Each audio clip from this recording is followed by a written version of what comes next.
For me, I'd always envisioned having a child. I never really kind of set the bar at a certain number or this or that, but I always just had that envision of having a child.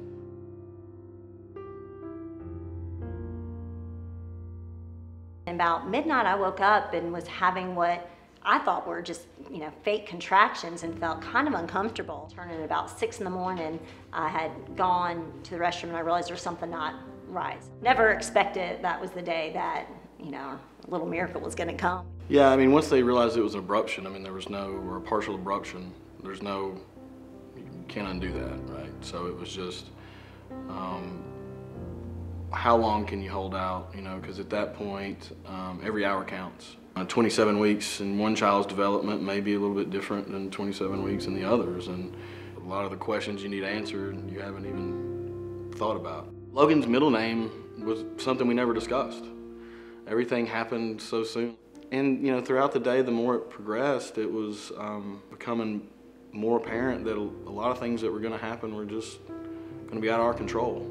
And so when the doctor came in the final time and asked, if the form was filled out, there was still a blank spot where her middle name was, and I just wrote down hope, because at that point, that's what we needed. I participated in March of Dimes types of fundraisers through Sonic Automotive before.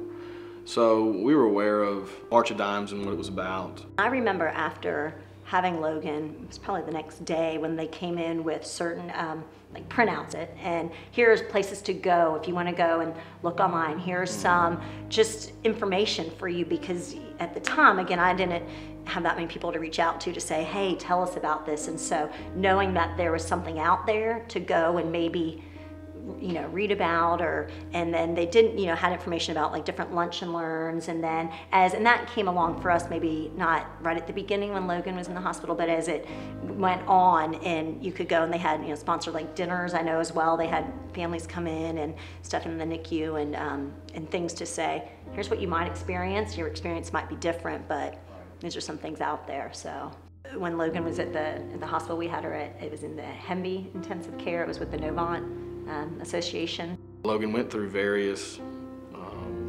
stages of her development. I mean, she went from the isolate to, had multiple blood transfusions.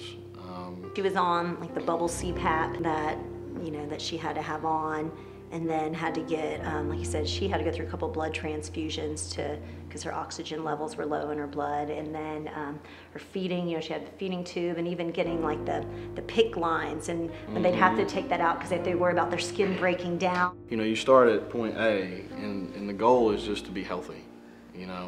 The goal is just a normal, happy life for your kid.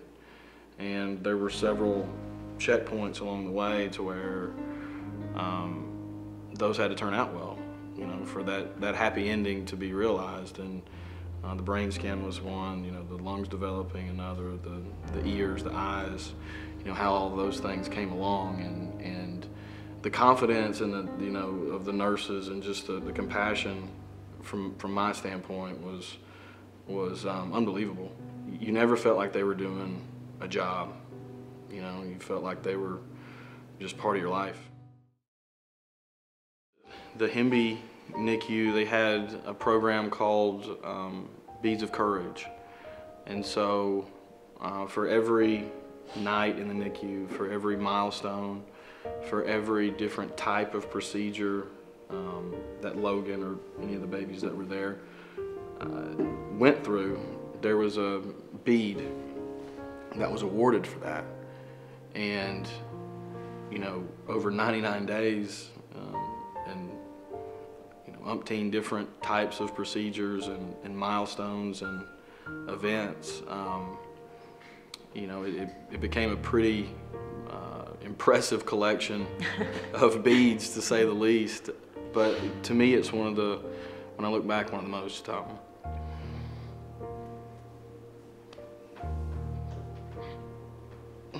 most special things. It's a reminder. It's a reminder what our story was. She's got a big personality. She's small but mighty and fun, and she lights up our life. I mean, and she lights up a lot of people. She's a very fun-loving, she's adventurous, she's a lot of times sweet, sometimes challenging, like a lot of 3.5-year-olds are. She's a tough little thing, you know. She's fearless. She's got her own, you know, little personality, and she's just a little ball of light, you know. I've always said that hope is not a strategy, and you know, in this situation, it's basically all we had. That, and you know, the March of Dimes and the doctors and the research and everything that had come before us. You know, and the more you went through it, the more you realize that you're gonna be okay. Yeah, for us, better than okay.